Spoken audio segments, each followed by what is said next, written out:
Vijayawada university మంచి భవిష్యత్తు కోసం తెలుగు విద్యార్థులు ఇష్టపడే యూనివర్సిటీ. కాల్ 9059052378 9059052379.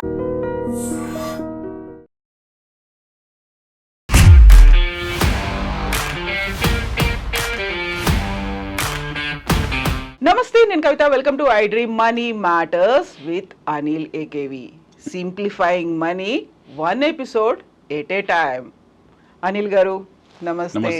సో మనం ఎపిసోడ్ 2లో ఉన్నాం. సో ఫస్ట్ ఎపిసోడ్లో మొత్తం మనీకి సంబంధించి పెట్టుబడులు కావచ్చు, దాన్ని ఎలా ఏమంటారు, దాన్ని ఇన్వెస్ట్ చేసుకోవాలి, దేంట్లో ఇన్వెస్ట్ చేసుకోవాలి, వీటి గురించి చాలా బ్రీఫ్గా మాట్లాడుకున్నాము. సో ఇప్పుడు ఏం చెప్పబోతున్నారు? డబ్బుకు సంబంధించి మనం ఏం మాట్లాడుకుంటున్నాం? మనం ఫస్ట్ చాప్టర్లో మాట్లాడింది డబ్బు అంటే ఏంటి ఫస్ట్ మాట్లాడాము. తర్వాత డబ్బు పుట్టుక గురించి మాట్లాడాము, బార్టర్ సిస్టమ్ గురించి మాట్లాడాము. దాని తర్వాత సాంప్రదాయబద్ధమైన పెట్టుబడుల గురించి మాట్లాడాము, ఫిక్స్డ్ డిపాజిట్ గురించి మాట్లాడాము, బంగారం గురించి మాట్లాడాము, మ్యూచువల్ ఫండ్ గురించి మాట్లాడాము. చిట్ ఫండ్స్ మటుకు ఒకటి వదిలేసాం మనము. చిట్ ఫండ్స్ గురించి స్పెసిఫికల్గా అది చర్చించాల్సిన అంశం కాదు. ఈ కాలంలో చిట్ ఫండ్స్ అనేవి మిస్లీనియస్ జమా పద్ధతిలోకి వస్తే అన్నాము. కానీ ఒక నిమిషం కూడా దాని గురించి చెప్తాను నేను. ఎందుకు కొంతమంది అడగొచ్చు, ఎందుకు చిట్ ఫండ్స్ని మీరు వదిలేశారు అని. అంటే చిట్ ఫండ్స్ని ప్రభుత్వం గుర్తించింది. 1982 చిట్ ఫండ్ యాక్ట్ ఉంది మనకు. బట్ ప్రభుత్వం దాన్ని ఎలా గుర్తించిందంటే, మనకు 3 టైర్ సిస్టమ్ ఉంటుంది బ్యాంకింగ్లో. First basic banks, core banking అంటాం. డిపాజిట్లు ఇవన్నీ చేయడం కూడా వాటి ఆర్బీఐ నియంత్రణలో ఉంటాయి, రిజర్వ్ బ్యాంక్ ఆఫ్ ఇండియా నియంత్రణలో ఉంటాయి బ్యాంక్స్ అనేవన్నీ కూడా. సో మనకు బ్యాంకింగ్ యాక్ట్ ఉంది, బ్యాంకింగ్ ఒబున్సం ఉంది, బ్యాంకింగ్ తాలూకు అమెండ్మెంట్స్ కూడా జరిగాయి. సో ప్రతిది కూడా సిఆర్ఆర్ కానివ్వండి, ఐఆర్ కానివ్వండి, ఏదైనా సరే మనకు ఆర్బీఐ నియంత్రణ ఉంటుంది, రిజర్వ్ బ్యాంక్ ఆఫ్ ఇండియా నియంత్రణలో ఉంటాయి బ్యాంక్స్ అన్ని. సో వాటికి నియంత్రణ వ్యవస్థ చాలా పటిష్టంగా బలంగా ఉంది. బ్యాంక్స్ బేసికల్ కోర్ బ్యాంక్స్. రెండోది వచ్చేసి ఎన్బిఎఫ్సీలు అంటాం మనం, నాన్ బ్యాంకింగ్ ఫైనాన్షియల్ కంపెనీస్. అంటే కార్ లోన్లు, ఆటో లోన్లు, క్రెడిట్ కార్డులు ఇవన్నీ కూడా మనకు ఎన్బిఎఫ్సి కింద వస్తాయి, నాన్ బ్యాంకింగ్ ఫైనాన్షియల్ కంపెనీస్. వాటి వడ్డీ రేట్లు కూడా నియంత్రణలో ఉన్నాయి. వాటిని కూడా ఆర్బీఐ నియంత్రిస్తుంది. ఎన్బిఎఫ్సి యాక్ట్ ఉంది, at the same time RBI కూడా నియంత్రిస్తుంది. బట్ వేరే చిట్ ఫండ్స్ వచ్చేప్పటికీ ఈ రెండిట్లోకి రాదు, ఈ రెండు కేటగిరీలోకి రావు. That then fall under this act. 1982 chit fund act ఒకటి ఉంది మనకు. బట్ స్టిల్ దాన్ని ఎలా గుర్తించింది, దాని అంటే గుర్తింపు వరకు ఎంతవరకు, దాని పరిధి ఎంతవరకు అని అంటే, that comes under miscellaneous non banking financial companies. Miscellaneous కింద పెట్టారు దాన్ని. అంటే non banking financial banking activities, banking companies first, తర్వాత non banking financial companies, banking ఎన్బిఎఫ్సిలు. దాని తర్వాత ఇది వచ్చింది, దీన్ని miscellaneous non banking financial companies కింద అన్నారు. వీటికి ఆర్బీఐ నియంత్రణ ఉండదు వీటి పట్ల. సో వీళ్ళు చిట్స్ పాడుకోవడము, ఈ పాటలు ఇవన్నీ ఉంటాయి కదా, ఈ చిట్ పాటలు ఇవన్నీ కూడా ఇందులో జరిగిన యాక్టివిటీస్. అంటే 82 యాక్ట్ చెప్పింది ఏంటంటే, మీరు ప్రతి చిట్ ఫండ్ కంపెనీ కూడా గుర్తింపు ఉండాలని చెప్పారు. కాకపోతే చీటీ పాటలు, వీటి వడ్డీ నియంత్రణ వ్యవస్థ అనేది వాళ్ళకి వదిలేశారు. సో దాన్ని అవకాశంగా తీసుకొని మనకు దేశంలో జరగాల్సిన అన్ని దుర్మార్గాలు జరిగాయి చిట్ ఫండ్ కంపెనీస్ ద్వారా. ఎక్కువ పోన్జీ స్కీమ్లు, ఎక్కువ మనీ లాండరింగ్ స్కీమ్స్ జరిగిందే చిట్ ఫండ్స్ కంపెనీ ద్వారా. మన తెలుగు రాష్ట్రాల్లో మనం చూసాం ఎంత కాంట్రవర్సీ అయ్యేవి. ఒక మన తెలుగు రాష్ట్రాలనే కాదు, భారతదేశం మొత్తంగా, భారతదేశ వ్యాప్తంగా చిట్ ఫండ్ కంపెనీ, ఈ చిట్ ఫండ్ వ్యవస్థ అనేది చాలా చేసినవి తక్కువేం లేవు. సో వాటి నెగిటివ్ దుష్పరిమాణాలు చాలా ఉన్నాయి. పబ్లిక్ బాగా సఫర్ అయ్యారు. సో అది ఎప్పుడైతే మిస్లీనియస్ కింద వచ్చిందో, దాని ఎన్బిఎఫ్సి కింద గుర్తింపు రాలేదు, ఇక దాని గురించి చర్చించాల్సిన అవసరం లేదు. నియంత్రణ లేని వ్యవస్థ కాబట్టి దాన్ని చర్చించాల్సిన అవసరం లేదు. వ్యక్తులు వాళ్ళ అవసరాలను బట్టి, వాళ్ళకున్న మైండ్ సెట్, వాళ్ళ థాట్ ప్రాసెస్, వాళ్ళ సాంప్రదాయబద్ధమైన పెట్టుబడులను దృష్టిలో పెట్టుకొని వాళ్ళు చిట్లు చేసుకుంటూ ఉంటారు. ఎందుకంటే మన పూర్వీకులు అందులో ఇన్వాల్వ్ అయ్యారు కాబట్టి చేస్తూ ఉంటారు. ఇంటి పక్కన వీధుల్లో, సందుల్లో అక్కడక్కడ చిట్ చేస్తారు. కొన్ని కంపెనీస్ పెట్టారు, కొన్నిటికి రికగ్నేషన్ ఉంది. ఇప్పుడు లేటెస్ట్గా ప్రతి చీటీ ప్రభుత్వం 5 ఏళ్ల కన్నా కూడా ఎక్కువ చీటీ ఉంచకూడదని చెప్పారు. ఏ చీటీ అయినా సరే 5 years కన్నా ఎక్కువ ఉండకూడదు. కానీ కొంతమంది 7 years 10 years అలా నడిపే వాళ్ళు కూడా ఉన్నారు. సో ఇవన్నీ కూడా గందరగోళం. వీటికి నిజంగా వీటిని మనం ఈ బాస్కెట్లో చర్చించే అర్హత పొందిన ఇన్స్ట్రుమెంట్ ఇది.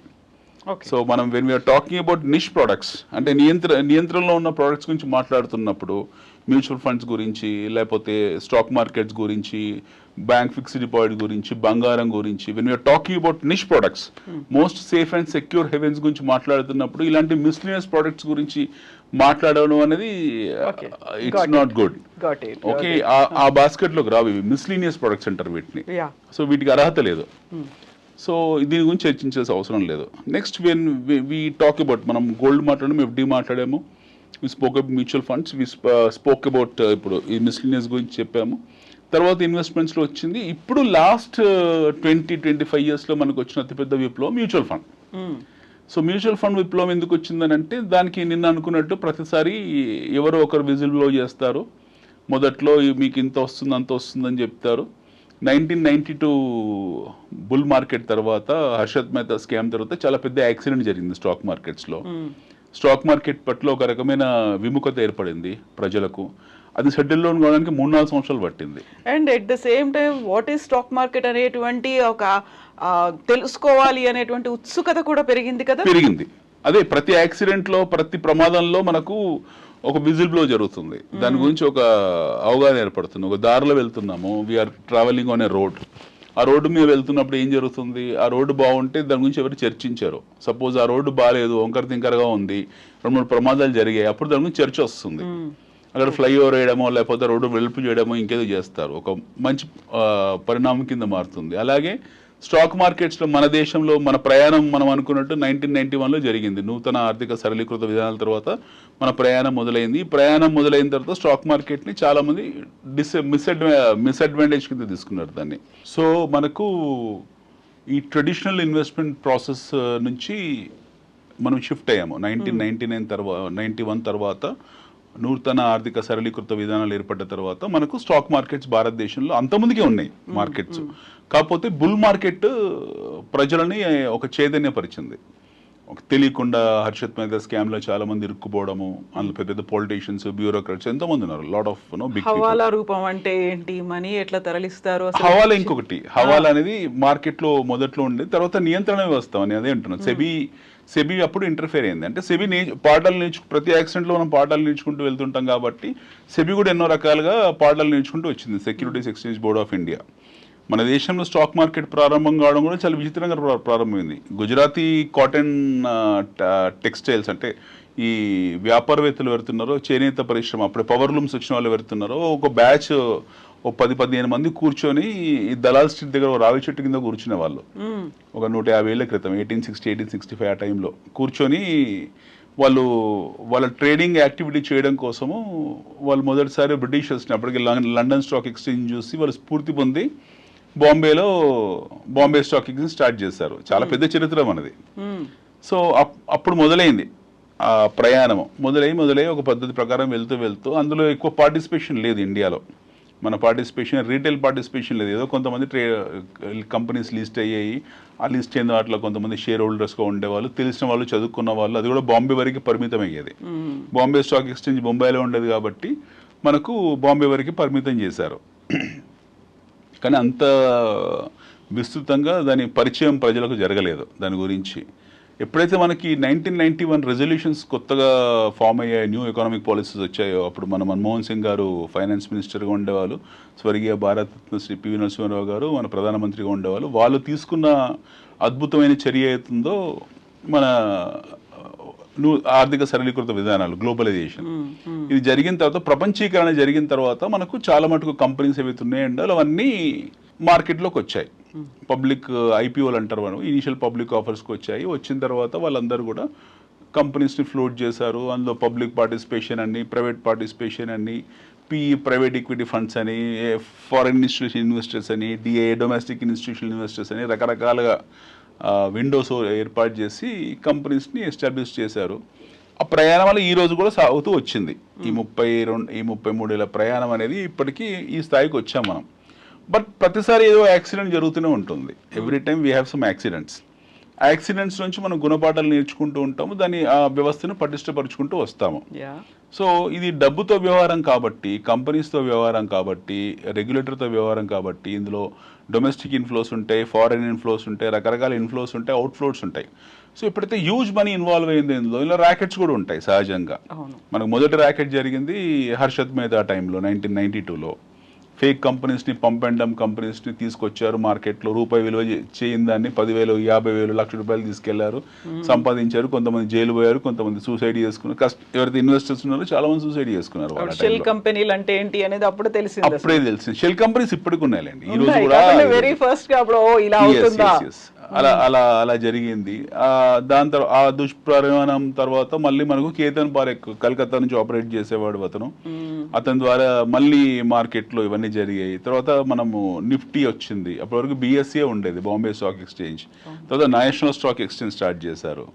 నేషనల్ స్టాక్ ఎక్స్చేంజ్ స్టార్ట్ చేసిన తర్వాత మళ్ళీ మొదటిసారి మనకు ఇందులో డెరివేటివ్స్ తీసుకొచ్చారు. అంటే పుట్స్, కాల్స్, అది ఒక సపరేట్ సెషన్ చేయాలి. We have to do separate session for it. Options, puts, calls అని.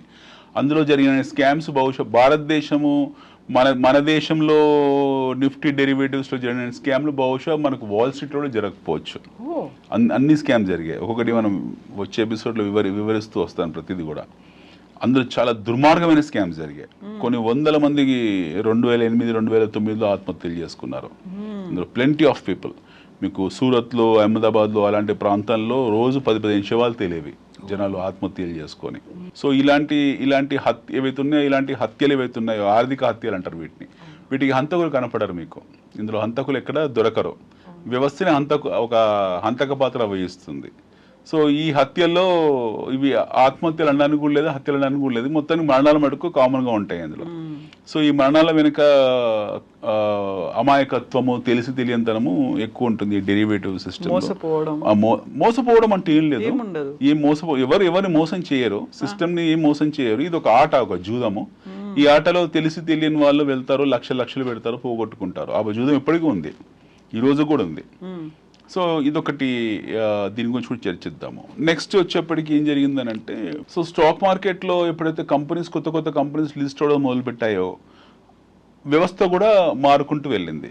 అంటే రీటైల్ ఇన్వెస్టర్స్ ఎవరైతే ఉంటారో వాళ్ళ పార్టిసిపేషన్ కూడా పెరగడం మొదలుపెట్టింది. ఎట్ ది సేమ్ టైం మనకు అప్పటికే ఉన్న మ్యూచువల్ ఫండ్ కంపెనీస్ ఏవైతే ఉన్నాయో వాళ్ళు కూడా పెరగడం మొదలుపెట్టారు. సో ప్రతి బ్యాంక్ కూడా తనకంటూ ఒక మ్యూచువల్ ఫండ్ కంపెనీని ఏర్పాటు చేసుకుంది. సో మ్యూచువల్ ఫండ్స్ అనేది చాలా మోస్ట్ పవర్ఫుల్ ఇన్స్ట్రుమెంట్ కింద మారింది, సేఫెస్ట్ ఇన్స్ట్రుమెంట్ కింద మారింది. సో మ్యూచువల్ ఫండ్లో అవతవకలు ఇలాంటివి జరగడానికి వెసులుబాటు లేదు. బట్ స్టిల్ ఒకటి జరిగింది మన దగ్గర, ఒకటి యూటీఐ వాళ్ళది. అది పెద్ద గుణపాఠం నేర్పింది. ఆ గుణపాఠంలోంచి మన యాంఫీ లాంటివి పుట్టడము, అందులో ఎవరి భర్తలు అమ్మడానికి వీలు లేకుండా చేయడము, మ్యూచువల్ ఫండ్స్ కూడా ఒకప్పుడు ఐపీఓస్ అని వచ్చేవాళ్ళు. సో ఇప్పుడు మన లిస్టెడ్ కంపెనీస్ ఎవరైతే మనం ఐపీఓస్ అంటామో, ఇనీషియల్ పబ్లిక్ ఆఫర్, ప్రజలకు మీ భాగస్వామ్యం కాండి అని చెప్పి వస్తారో, అలాగే మ్యూచువల్ ఫండ్ కంపెనీస్ కూడా ఐపీఓ అనేవాళ్ళు. వాళ్ళు కొత్త ఫండ్ లాంచ్ చేసిన ప్రతిసారి దాన్ని ఐపీఓ అనేవాళ్ళు. తర్వాత అందులోంచి గుణపాఠాలు నేర్చుకున్నారు మన వాళ్ళు. మ్యూచువల్ ఫండ్ రెగ్యులేటర్స్ కానివ్వండి, సెబీ కానీ నేర్చుకొని కొన్ని గుణపాఠాలు నేర్చుకొని వాటిని మీరు ఐపీఓస్ అనకూడదు, ఎఫ్పిఓస్ అనాలి, న్యూ ఫండ్ ఆఫర్స్ అనాలి తప్పిస్తే ఐపీఓస్ ఎలా అంటారని చెప్పేసి ఆ పేరు మార్చి దాన్ని కూడా పటిష్టంగా ఏర్పరిచారు. బట్ నెట్ ఏంటంటే మీరు మ్యూచువల్ ఫండ్ కంపెనీస్ చాలా బలమైనవి. మన దేశంలో mutual fund companies are very strong. 5-10% returns ఇవ్వడంలో తేడా ఉంటుంది తప్పిస్తే మనకు ఈ 30 సంవత్సరాల ప్రయాణంలో మ్యూచువల్ ఫండ్ కంపెనీస్ని ప్రజల్ని మోసం చేసిన దాఖలాలు ఎక్కడ లేవు. సో అందుకే దాన్ని నిర్దిష్టంగా ఏంటంటే ఇన్వెస్టర్స్, పెట్టుబడిదారులు ఉంటారో వాటిని బ్లైండ్గా నమ్ముతారు, ప్రతి నెల ఎస్ఐపి చేసుకుంటూ వెళ్తారు అందులో. So it's a very good investment. So ఇంతవరకు మనం మాట్లాడుకున్న పెట్టుబడుల్లో we spoke about fixed deposit. నేను అనుకున్నాం మనం ఇన్ఫ్లేషన్ని ప్రభుత్వం అమ్ముతుంది, అధికారికంగా ప్రభుత్వం ద్రవ్యోల్బణాలను అమ్ముతుంది, ప్రజలు అమాయకంగా దాన్ని కొనుక్కుంటారు. ఓకే, అధికారికంగా అమ్మే వస్తువుని అమాయకంగా కొనుక్కుంటారు. ఈ వస్తువు ఏతుందో అది దాని గురించి దాన్ని ఇన్వెస్ట్మెంట్గా చూడకూడదు. రెండోది వచ్చేప్పటికి బంగారం అవుతుంది. బంగారం ఖచ్చితంగా పోర్ట్ఫోలియోలో ఉండాల్సిందే. బంగారము ఏదైతే ఉందో దాని కాస్ట్ ఆఫ్ ఎక్స్కవేషన్ ఎక్కువ ఉంటుంది. కొత్త మనకు బంగారు గనులు ఉన్నా లేకపోతే భవిష్యత్తులో ఒకవేళ గనులు కనుక్కున్నా సరే వాటిని వెలికితీత కార్యక్రమం అవుతుందో ఆ ప్రక్రియ ప్రహాసం అనేది చాలా అత్యంత ఖరీదైంది, బంగారం కన్నా ఖరీదైంది. సో అది సాధ్యపడదు. సో బంగారం క్షేమంగానే ఉంటుంది, అందులో క్షేమంగా నిక్షేపంగా అలాగే ఉంటుంది, పెరుగుకుంటూనే పోతుంది. గత 100 సంవత్సరాలు ట్రాక్ తీసుకున్న అదే గ్రాఫ్లో కంటిన్యూ అవుతుంటుంది. సో బంగారం సేఫ్ హెవెన్, అందులో అనుమానం పెట్టుకోవాల్సిన అవసరం లేదు. తర్వాత కరెన్సీ ముద్రణ ఎలా జరుగుతుందని మనం అనుకున్నాము. కరెన్సీ ముద్రణ బంగారం విలువలను బట్టి ఒక స్థాయిలో జరుగుతుంది. సో ప్రభుత్వాలకు అది సేఫెస్ట్ డిపాజిట్ కిందనే లెక్క అది. సో ప్రజలు కూడా దాన్ని నమ్ముతారు బంగారాన్ని. ఈ మూడోది కమోడిటీస్. నాలుగోది వచ్చేప్పటికి మ్యూచువల్ ఫండ్.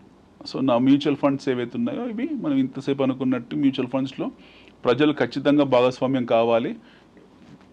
దేశం అభివృద్ధి చెందుతుంది, కొత్త కొత్త కంపెనీస్ వస్తాయి, కొత్త కొత్త ఐడియాస్ వస్తుంటాయి మార్కెట్లో. రకరకాల రంగాలు ఉన్నాయి. ఫార్మా రంగం ఉంది, ఔషధ రంగం ఉంది, మనకు హెల్త్ కేర్ రంగం ఉంది. ఔషధ రంగం 2 రకాలుగా విడిపోయింది ఇప్పుడు. బేసిక్ ఫార్మా, హెల్త్ కేర్ 2 రకాలుగా విడిపోయింది. మనకు ఇన్సూరెన్స్ కంపెనీస్ కొత్త సెక్టర్ వచ్చింది. ఆటోమొబైల్ కంపెనీ ఉంది. ఆటోమొబైల్లో మళ్ళీ మనకు 2 వీలర్ ఉంటుంది, ప్యాసింజర్ వెహికల్స్ ఉంటుంది, కమర్షియల్ వెహికల్స్ ఉంటుంది, తర్వాత కార్గో వెహికల్స్ ఉంటాయి, మళ్ళీ సివిల్ ఏవియేషన్ మనకు సపరేట్గా ఉంది. అదే కాకుండా ఆటో ఎక్విప్మెంట్స్ ఉన్నాయి సపరేట్గా. ఐటీ రంగం ఉంది, మళ్ళీ ఐటీఎస్ ఉంది సపరేట్గా. అందులో ఇప్పుడు కొత్తగా న్యూ ఏజ్ కంపెనీస్ మొదలయ్యాయి. ఇప్పుడు ఆర్టిఫిషియల్ ఇంటెలిజెన్స్ కానివ్వండి, లేకపోతే యాప్స్ కానివ్వండి, డెలివరీ యాప్స్ కానివ్వండి, ఇలాంటివి తయారయ్యాయి. సో ఆర్థిక వ్యవస్థ విస్తృతం అవుతుంది, ఎక్స్పాండ్ అవ్వకుంటూ వెళ్తున్న కొద్దీ న్యూ ఏజ్ కంపెనీస్ వస్తూ ఉంటాయి. కొన్ని పేలుతుంటాయి, కొన్ని నిలబడుతూ ఉంటాయి. ఈ మ్యూచువల్ ఫండ్లో పెట్టే ఇన్వెస్ట్ చేసుకునే వాళ్ళకి వీటితో సంబంధం లేదు, ఎందుకంటే ఫండ్ మేనేజర్స్ ఉంటారు అందులో. ఆ ఫండ్ మేనేజర్స్ డిస్క్రిప్షన్ మీద, అతని రీసెర్చ్ మీద, వాళ్ళకున్న అవగాహన మీద వాళ్ళు మంచి కంపెనీస్ పిక్ చేసుకొని వాటిని ఎప్పటికప్పుడు కొనడం అమ్మడం లాంటివి చేస్తూ ఉంటారు. వాటిని ప్రాపర్గా హెడ్జ్ కూడా చేస్తారు, కరెన్సీ హెడ్జింగ్ చేస్తారు, ఇండెక్సేషన్ చేస్తారు, రకరకాల ప్రాసెస్లు, పద్ధతులు, వాళ్ళ దగ్గర కావాల్సిన ఇన్స్ట్రుమెంట్స్, ఎక్విప్మెంట్స్ ఉంటాయి. వాటిని బట్టి డబ్బులను పటిష్టంగా చేస్తారు. అయితే ఇప్పుడు ఒక మౌలికమైన ప్రశ్న వస్తుంది మీకు, అప్పుడు పడిపోతాయి కదా మార్కెట్ పడ్డప్పుడు అని. సో ఖచ్చితంగా పడతాయి. మార్కెట్ ఒకేసారి మార్కెట్ విపత్కర పరిస్థితులను ఎదుర్కొన్నప్పుడు, ఒక అత్యవసర పరిస్థితి ఎదుర్కొన్నప్పుడు మార్కెట్లో అమ్మకాల ఒత్తిడి ఉంటుంది, జనాలు అమ్ముతారు, వాటిని ప్రజలందరూ అమ్ముతారు, ఖచ్చితంగా మార్కెట్ పడుతుంది. మార్కెట్ పడ్డప్పుడు ఈ ఫండ్స్ విలువలు కూడా పడిపోతాయి. ఎన్ఏవేస్ అంటాం, నెట్ అసెట్ వాల్యూ, అవి పడిపోతుంటాయి. సో ఈ పడడంలు ఇవ్వడం అనేది చాలా తాత్కాలికం. అంటే దీర్ఘకాలిక దృష్టితో చూసిన వాళ్ళు, లాంగ్ టర్మ్ దృష్టితో చూసిన వాళ్ళకు ప్రతి పడడం కూడా ఒక బయింగ్ ఆపర్చునిటీ. అంటే ఇన్వెస్టర్ పాయింట్ ఆఫ్ వ్యూలో, నేను ట్రేడింగ్ పాయింట్ ఆఫ్ వ్యూలో మాట్లాడలేదు, ఇన్వెస్టర్ పాయింట్ ఆఫ్ వ్యూలో మాట్లాడుతున్నాను. సో పడే ప్రతిది కూడా ఒక గొప్ప పెట్టుబడి అవకాశం. మనకు కొన్ని బ్లూ మంత్స్ ఏర్పడ్డాయి మార్కెట్లో 2008, అంటే ఈ మధ్య కాలంలో, అంటే ఈ 2 దశాబ్ద కాలంలో ఒక అద్భుతమైన అవకాశాలు మనుషులకు వచ్చాయి. ఒకటి వన్స్ ఇన్ ఏ బ్లూమ్ అంటాం కదా. 2008 సబ్ప్రైమ్ క్రైసిస్ వచ్చింది అమెరికాలో. ప్రపంచ ఆర్థిక వ్యవస్థ అతలాకుతలం అయిపోయింది. మనది చిత్తుకాయల రేట్లోకి మంచి మంచి కంపెనీస్ దొరికాయి అందరికీ. ఆ టైంలో డబ్బున్న వాళ్ళందరూ పెట్టుబడి పెట్టారు, వాళ్ళు ఇన్వెస్ట్ చేసుకున్నారు, వాళ్ళు కుబేరులు అయ్యారు. దాని తర్వాత మళ్ళీ మనకు అలాంటి అవకాశాలు 3-4 సార్లు వచ్చాయి, 3-4 టైమ్స్ మనకు అట్లాంటి ఆపర్చునిటీస్ వచ్చాయి. మన కరోనా గ్రేటెస్ట్ ఆపర్చునిటీ. కరోనా రావడం కూడా గొప్ప ఆపర్చునిటీ. ఆల్మోస్ట్ 50-60-70% వరకు అన్ని ఫండ్ విలువలు పడిపోయాయి, షేర్ విలువలు పడిపోయాయి. ఆ టైంలో ఇన్వెస్ట్ చేసిన వాళ్ళందరూ కూడా చాలా విత్ ఇన్ నో టైం వాళ్ళకు గొప్ప గొప్ప రిటర్న్స్ వచ్చాయి. ఆ తర్వాత ప్రపంచమే మారిపోయింది, పూర్తి స్థాయిలో ప్రపంచ వ్యవస్థనే మారిపోయింది. కరోనా అనేది ఇందాక అనుకున్న ఒక యాక్సిడెంట్ అది. సో కొత్త సెక్టార్స్ని సృష్టించింది. న్యూ ఏజ్ కంపెనీస్ అన్ని కరోనా తర్వాతనే వాటి విలువ ఏంటో తెలిసింది మనకు. ఇప్పుడు డెలివరీ కంపెనీస్ ఏవైతే ఉన్నాయో, ఫుడ్ డెలివరీ కంపెనీస్, వస్తు డెలివరీ కంపెనీస్, సర్వీస్ సెక్టర్ అంతా కూడా ఈ డెలివరీస్ కింద మారిపోయి ఆటోమేటిక్గా ఈ న్యూ ఏజ్ కంపెనీస్ కింద అవతారం చెందాయి అవి. సో ఈ యాక్సిడెంట్లో హౌసింగ్ సెక్టర్ బాగా పెరిగింది, అంటే మైక్రో ఫ్యామిలీస్కి విలువ పెరిగింది. అంతవరకు అందరూ ఉమ్మడి కుటుంబ వ్యవస్థలో ఉండేవాళ్ళు. ఉమ్మడి కుటుంబ వ్యవస్థలో ఉంటే ఇలాంటి కంటీజియస్ జబ్బులు వచ్చినప్పుడు కుటుంబంలో స్ప్రెడ్ అవుతుంది, ఇన్ఫెక్షన్స్ అవన్నీ పెరుగుతాయి, ఇంట్లో సేఫ్టీ ఉండదని చెప్పేసి జనాలు ఆ టైంలో మైక్రో ఫ్యామిలీస్గా విడిపోయారు. ఒక అపార్ట్మెంట్, ఒకటే ఇల్లు ఉంటే కర్టన్స్ వేసుకోవడమో, శానిటైజర్ పెట్టుకోవడమో, ఐసోలేట్ చేసుకునే పరిస్థితికి వచ్చారు. దెన్ హౌసింగ్ సెక్టర్ చాలా పెద్ద భూమిలోకి వచ్చింది. 2020-21 తర్వాత హౌసింగ్ సెక్టర్ చాలా పెద్ద భూమిలోకి వచ్చింది. వాటి విలువ ఏంటో తెలిసిన జనాలకు. ఆ తర్వాత కన్స్ట్రక్షన్ యాక్టివిటీస్ విపరీతంగా పెరిగాయి. సో మీకు దాని తర్వాత మీరు చూడండి, మీకు కన్స్ట్రక్షన్ రిలేటెడ్ కంపెనీస్ అన్నీ కూడా, అంటే హౌసింగ్ రిలేటెడ్ కంపెనీస్ అన్నీ కూడా విపరీతంగా వాటి షేర్ విలువలు పెరిగాయి, కంపెనీస్ లాభాల్లోకి వచ్చాయి. సిమెంట్ ఇండస్ట్రీ కానివ్వండి, వాటి మీద డిపెండ్ అయిన యాన్సిలరీ ఇండస్ట్రీ కానివ్వండి, ఇవన్నిటివి పెరిగాయి, విపరీతంగా వాటి విలువలు పెరిగాయి. సో కరోనా అనే యాక్సిడెంట్ మనిషికి, ఇప్పుడు శానిటైజర్ ఉంది, శానిటైజర్ కరోనా కన్నా ముందు ఎవరికి తెలియదు కదా, హార్డ్లీ ఇప్పుడు హాస్పిటల్ ఐసీయూకి వెళ్తేనే మనం చూసేవాళ్ళం, వాళ్ళు ఎందుకు ఇలా పెట్టుకుంటారు, డాక్టర్లు నర్సులు ఎందుకు పెట్టుకుంటారు మనకు కూడా తెలియదు, అది ఏదో పెట్టుకునే వాళ్ళ చేతికి. సో కరోనా వచ్చిన తర్వాత మనకు వి అండర్స్టూడ్, ఓ ఇది దీనికోసం వాడతారా అని చెప్పి. సో అయితే అనిల్ గారు, ఇప్పుడు ఎర్లీ 90sలో అంటే 91, 92లో స్టార్ట్ అయినటువంటి ఆర్థిక విధానాలు కావచ్చు, కొత్తగా వచ్చినటువంటి పాలసీలు, ఇప్పటిదాకా టిల్ టుడే 2025 వరకు కూడా వచ్చినవన్నీ కూడా మేజర్ మార్పును తీసుకురావచ్చు, సడన్గా మళ్ళీ సంక్షోభానికి వెళ్ళొచ్చు. అయితే కొత్త పాలసీలు వచ్చినప్పుడు ఇమ్మీడియట్గా దానికి అట్రాక్ట్ అయిపోయి దాంట్లో పెట్టుబడులు పెట్టేవాళ్ళు, లేకుంటే దానికి సంబంధించి ఫలాలు అనేవి ఉంటాయి కదా, అవన్నీ ఎంజాయ్ చేసింది ఎవరు? బాగా డబ్బున్న వాళ్ళే కదా. కామన్ పబ్లిక్కి అవగాహన ఎంత టైం పట్టింది వాళ్ళ దాకా రీచ్ అవ్వడానికి? ఎస్, ఇవేవో ఉన్నాయి, మనము ఇందులో ఇన్వెస్ట్ చేయొచ్చు, లేకుంటే మనకి ఇంత లాభకరంగా ఉంటుంది అనేది చాలా టైంగా పట్టింటుంటుంది కదా. చాలా దురదృష్టకరమైన విషయం ఏంటంటే, మన దేశంలో ఉన్న సమస్య ఏంటంటే, ఆర్థిక శాస్త్రాన్ని మనము బేసిక్ ఎడ్యుకేషన్ కింద మార్చలేదు. మన ఎడ్యుకేషన్ సిస్టమే ఒక అనకూడదు కానీ చాలా అశాస్త్రీయమైన ఎడ్యుకేషన్ సిస్టమ్ అన్నది. మనకు చరిత్రకు, హిస్టరీకి, బాబర్ గురించి, అక్బర్ గురించి, ఔరంగజేబ్ గురించి చర్చించినంతగా పెట్టుబడుల గురించి మనం చర్చించలేదు. 10వ తరగతి వచ్చే టైంకు పిల్లలకు తెలిసిపోవాలి మ్యూచువల్ ఫండ్ కంపెనీస్ అంటే ఏంటి, స్టాక్ మార్కెట్స్ అంటే ఏంటి, పెట్టుబడులు అంటే ఏంటివి, ఎన్బిఎఫ్స్ అంటే ఏంటిది, miscellaneous non banking financial companies ఏంటేంటివి, ఇవన్నీ వాడికి 10th క్లాస్ లోపల తెలిసిపోవాలి. కానీ దురదృష్టవశాత్తు ఏంటంటే ఈరోజు మనం మాట్లాడుకుంటున్నాం, ఇందులో చూసే వాళ్ళకు 90% జనాలకు కూడా తెలియదు ఇవేంటో. అవును. ఎందుకనంటే ఆ ఎడ్యుకేషన్ మన దగ్గర లేదు. సో ఎవరికి వాళ్ళు స్వయంగా నేర్చుకోవాల్సిన పరిస్థితి ఏర్పడింది. ప్రభుత్వము ప్రోత్సహించి, ప్రభుత్వము ప్రజలకు అవగాహన కల్పించాల్సిన ప్రభుత్వ పెద్దలకి అవగాహన లేదు. నేను ఎంతోమందితో మాట్లాడుతుంటాను, చాలా మందితో, వాళ్ళు అంటారు ఇది షేర్ మార్కెట్, ఇది ఏమంటారు దాన్ని, ఇది క్యాసినో, ఇది గుర్ర పందాలు అంటే చదువుకున్న వాళ్ళు. I'm talking about senior most bureaucrats కూడా ఈ మాట అంటారు. సో అది చాలా బాధాకరము, దురదృష్టకరం. ఎందుకంటే మన ఎడ్యుకేషన్ సిస్టమ్ అంత అష్టదరిద్రంగా ఉంది, దాని అంత చండాలమైన ఎడ్యుకేషన్ సిస్టమ్ అంది. సో పిల్లలకు మీకు 5th, 6th, 7th, 8th, 9th, 10th class వచ్చేప్పటికి వాడికి బేసిక్ ఎకనామిక్స్ తెలిసి ఉండాలి. అది బయటికి వెళ్ళి తెలుసుకోకూడదు, వాడు పాఠ్య పుస్తకాల్లోనే, క్లాస్ రూమ్లోనే వాడికి అవన్నీ తెలిసి ఉండాలి. కానీ ఇంటర్మీడియట్లో ఎకనామిక్స్ పెట్టడము, అవి కూడా యాడమ్ స్మిత్ గురించి మాట్లాడడము, అది చెత్త అంతా తీసుకొచ్చి పెట్టడం, ఇవన్నీ అవసరం లేదు. మళ్ళీ వాడు బీకామ్కి వెళ్ళినా కూడా అందులో వాటికి తెలియదు. లాట్ ఆఫ్ పీపుల్ ఎంబీఎస్ ఎవరైతే ఉన్నారో, so called MBA certificate courses ప్రతి జిల్లాలో, ప్రతి ఊర్లో, ప్రతి మండలంలో ఈరోజు ఎంబీఏ కాలేజ్ కదా, వాళ్ళందరూ ఇక్కడికి వచ్చి మళ్ళీ ఆ నీలకమల్ చైర్లు, నీలకమల్ బకెట్లే అమ్ముతుంటారు, పేరుకి ఎంబీఏ, వాడికి ఏమీ రాదు.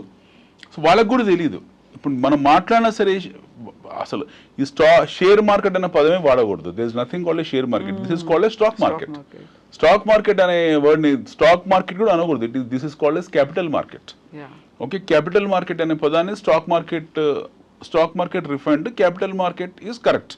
బట్ మనం దాని షేర్ మార్కెట్, జూదము, క్యాసినో ఇలా మాట్లాడుతుంటారు. So this shows there no IQ levels, వాళ్ళ ఇంటెలిజెంట్ కోయిన్షియన్ ఇంత దరిద్రంగా ఉంది.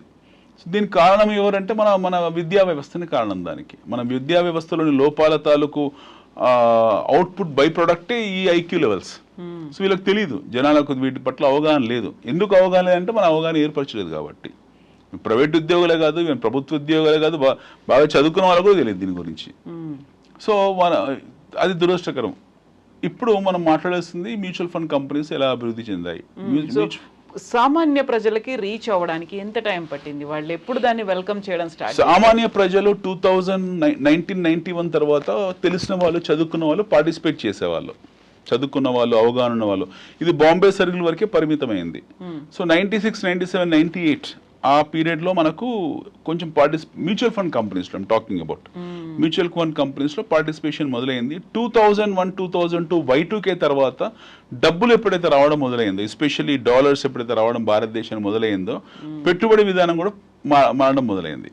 సో మనం మాట్లాడుకోవాల్సింది 1991 మన మన ప్రయాణం మొదలైంది, ఆర్థిక ప్రయాణం మొదలైంది. దేశ ప్రగతి కానివ్వండి, లేకపోతే దేశ ప్రయాణం కానివ్వండి, మనం మొదలైంది 91 తర్వాత, 1991 తర్వాతనే మన ప్రయాణం మొదలైంది. అంత ముందుకున్న ప్రయాణం లెక్కేయాల్సింది లేదు.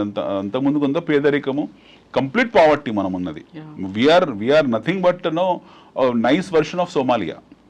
1990 కన్నా బిఫోర్ ఉన్న భారతదేశానికి సోమాలియాకు పెద్ద తేడా ఏం లేదు. రెండు ఒకటే. ఆ టైంలోనే ఆకలి రాజ్యం లాంటి మూవీస్ వచ్చాయి. ఆ టైంలోనే కమల్ హాసన్ యాపిల్ కోసం బురద గుంటలో దిగుతాడు. ఇదే పరిస్థితి మనది. ఆ టైంలోనే ఎవరికి ఖాళీగా ఉండి ఎవరికి ఏం చేయాలి అర్థం కాక పిచ్చి పిచ్చి సినిమాలు, ప్రేమ సినిమాలు వచ్చేవి. చదువుకున్న వాళ్ళకు పని ఉండేది కాదు, లేకపోతే ఇరానీ హోటల్లో ఉండేవి.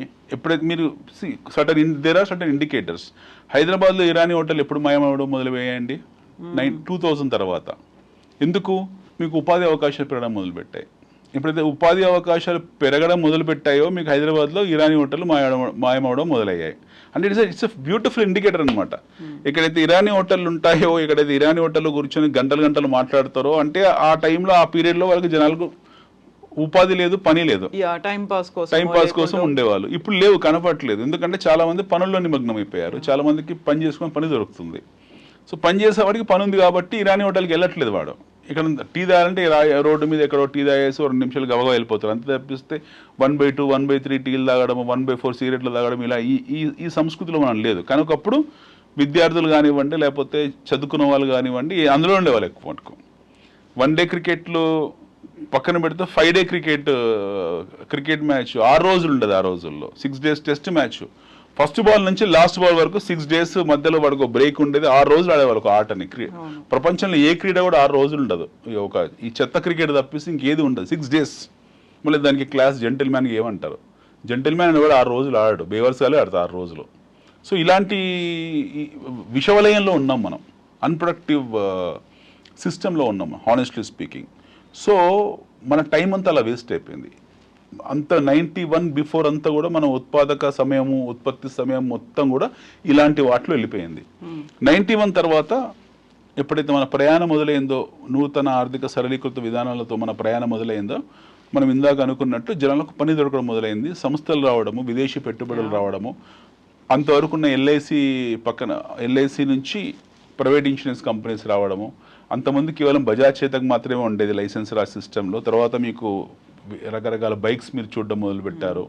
మీకు టెక్నాలజీ మార్పు చెందింది, ప్రపంచవ్యాప్తంగా టెక్నాలజీ వచ్చింది, మొబైల్ ఫోన్ వాడకం పెరిగింది. అంతమంది ఎస్టీడీ బూతుల ముందు గంటలు నించిన వాళ్ళు.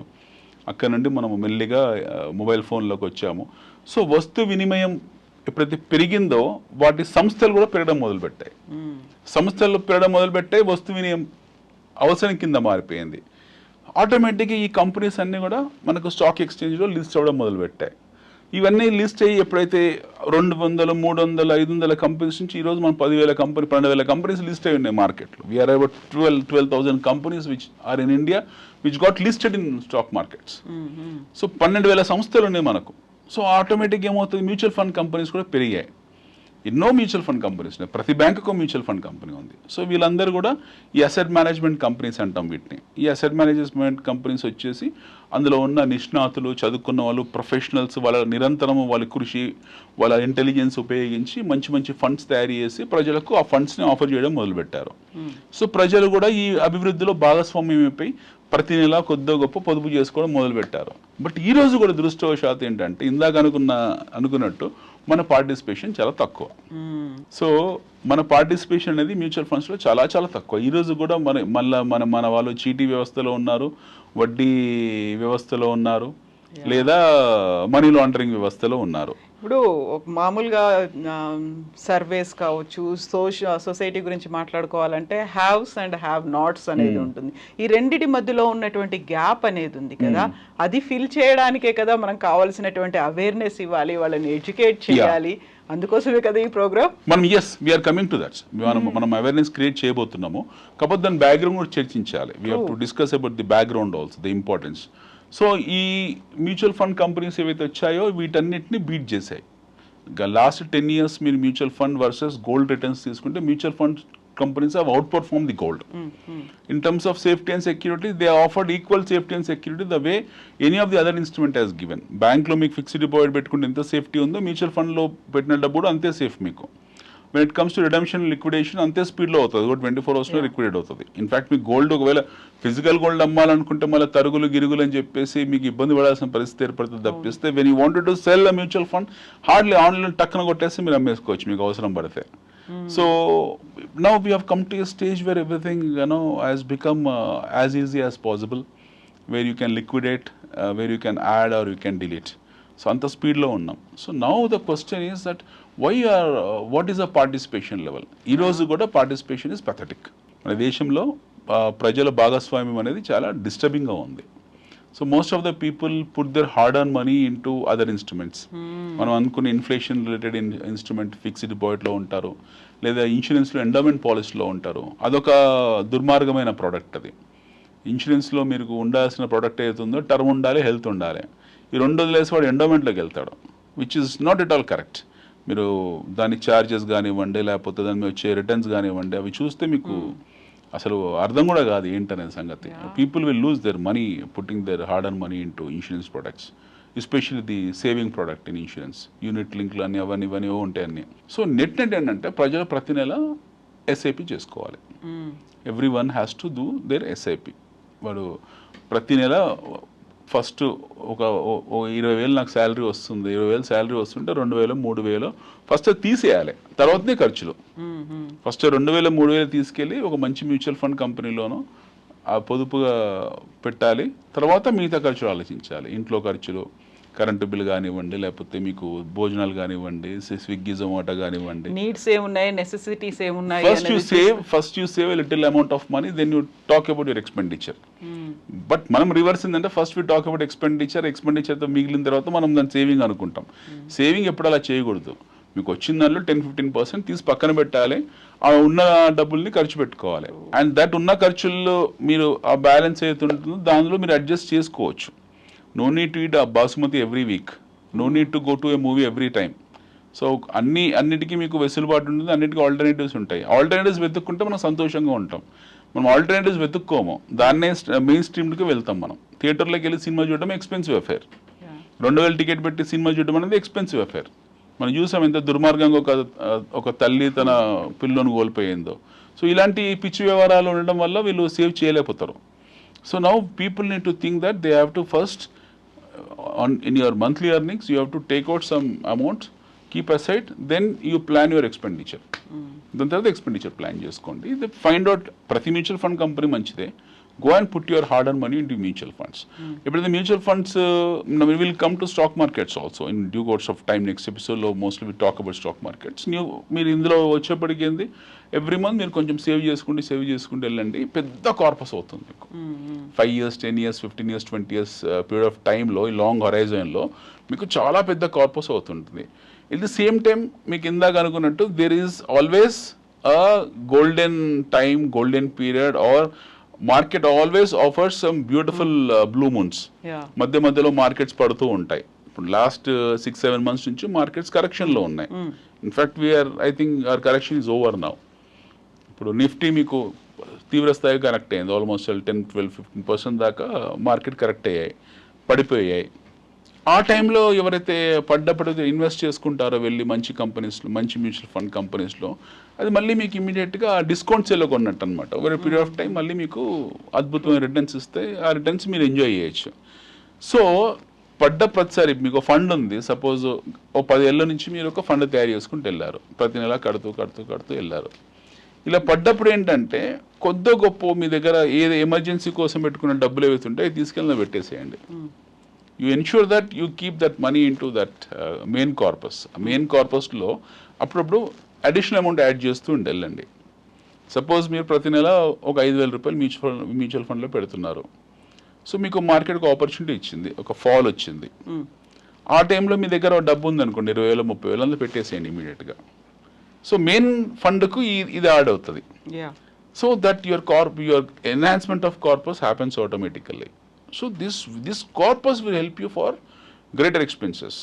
మీ గ్రేటర్ ఎక్స్పెన్సెస్ ఏముంటాయి, ఇంట్లో పిల్లల పెళ్ళిళ్ళు ఉంటాయి, వాళ్ళ ఎడ్యుకేషన్ ఉంటుంది, సొంత ఇల్లు కొనుక్కోవడం ఉంటుంది. అండ్ అన్నిటికన్నా గ్రేటర్ ఎక్స్పెన్స్ వచ్చేసి హెల్త్. అందరికి హెల్త్ ఇన్సూరెన్స్ ఉంటుంది, అఫ్ కోర్స్ హెల్త్ ఇన్సూరెన్స్ ఉంటుంది, that will take care.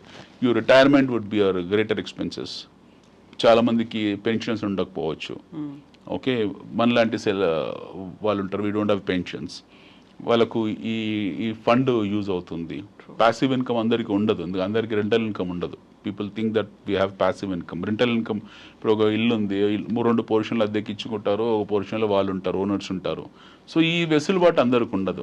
So అలాంటి వాళ్ళకు ఈ కార్పస్ హెల్ప్ చేస్తుంది. వాళ్ళకు this corpus will help them to very large extent in terms of their livelihood. So ఇలాగా ప్లాన్ చేసుకుంటూ వెళ్ళాలి. People should not get in to that fears.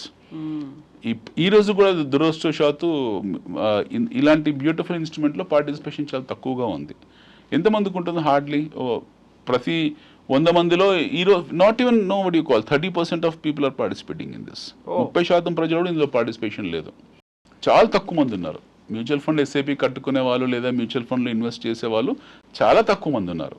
మన ఇప్పుడు విదేశాలతో కంపేర్ చేసుకుంటే మన అవగాహన రాహిత్యం అనేది చాలా ఎక్కువ. మన ఇంటెలిజెన్స్ ఏతుందో, ల్యాక్ ఆఫ్ ఇంటెలిజెన్స్ చాలా చాలా ఎక్కువ మనకు.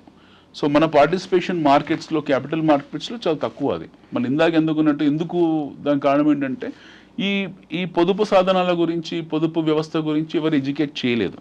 సో మనలాంటి వాళ్ళు వచ్చి ఎడ్యుకేట్ చేయాల్సిన సామాజిక బాధ్యత స్వీకరించి మనం చెప్తున్నాం. ఇప్పుడు you have to go, you have to put your money here there అని మనం ఎందుకు చెప్తున్నాం అని అంటే ఈ చెప్పడం జరగలేదు కాబట్టి, ఈవెన్ మ్యాండేట్ చేయలేదు కాబట్టి.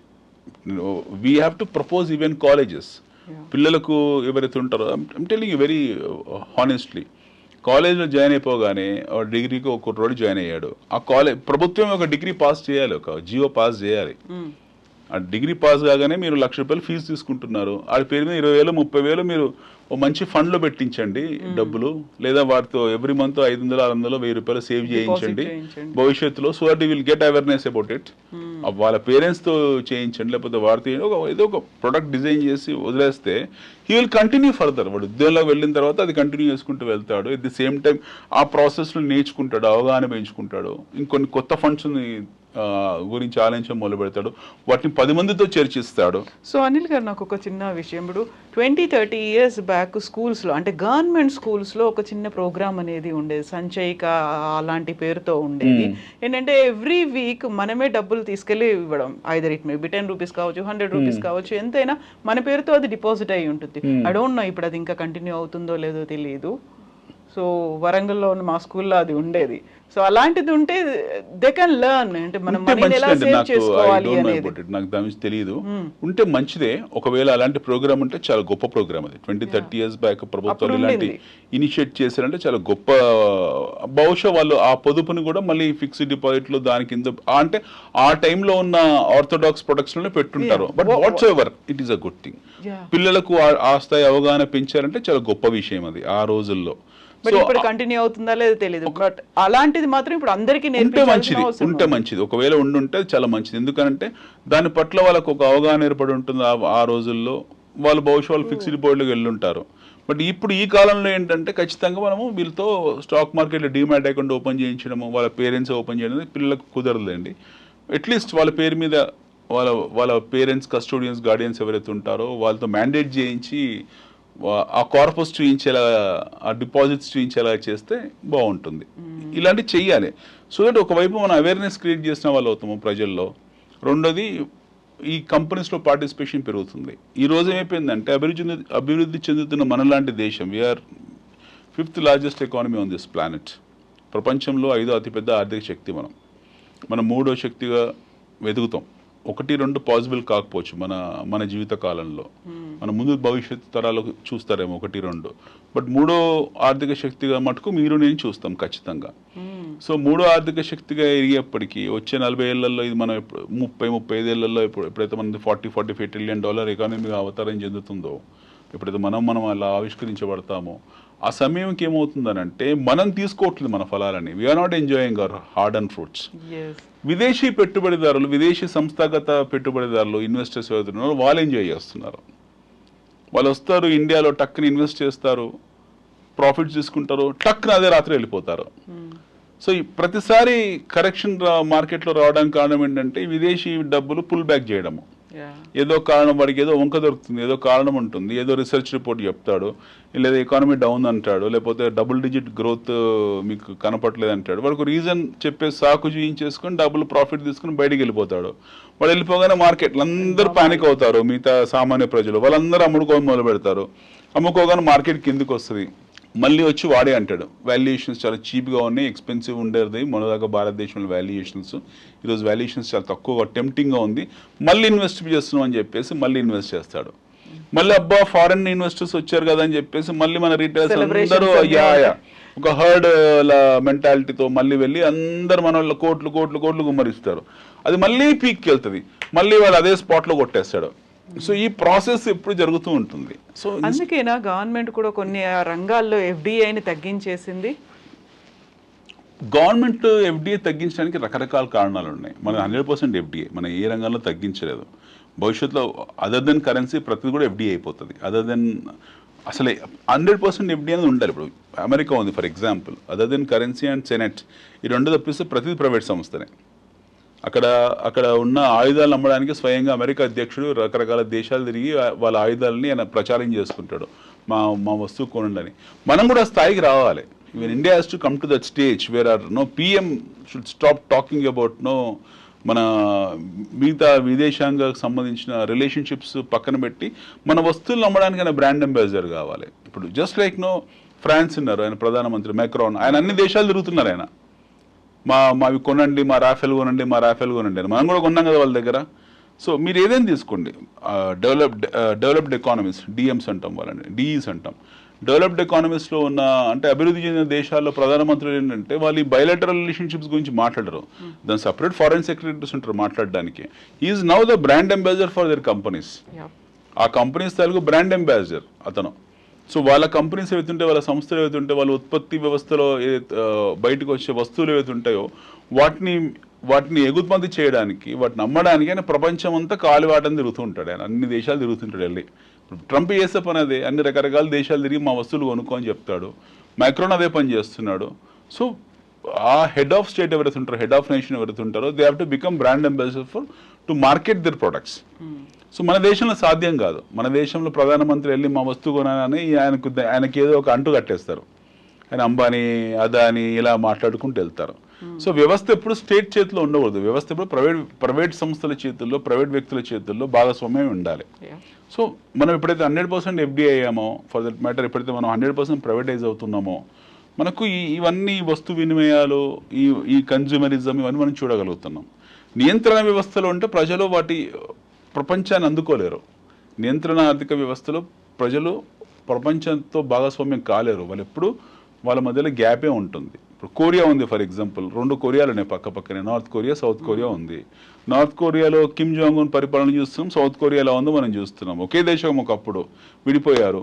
ఒకవైపు కమ్యూనిస్ట్ చైనా ఉంది, ఒకవైపు కమ్యూనిస్ట్ చైనా కూడా అనలేము, ఒక నియంత్ర కొరియా ఉంది, ఒక ప్రజాస్వామ్య కొరియా ఉంది. ఎంత డిఫరెన్స్ ఉంది చూడండి 2 దేశాల మధ్య.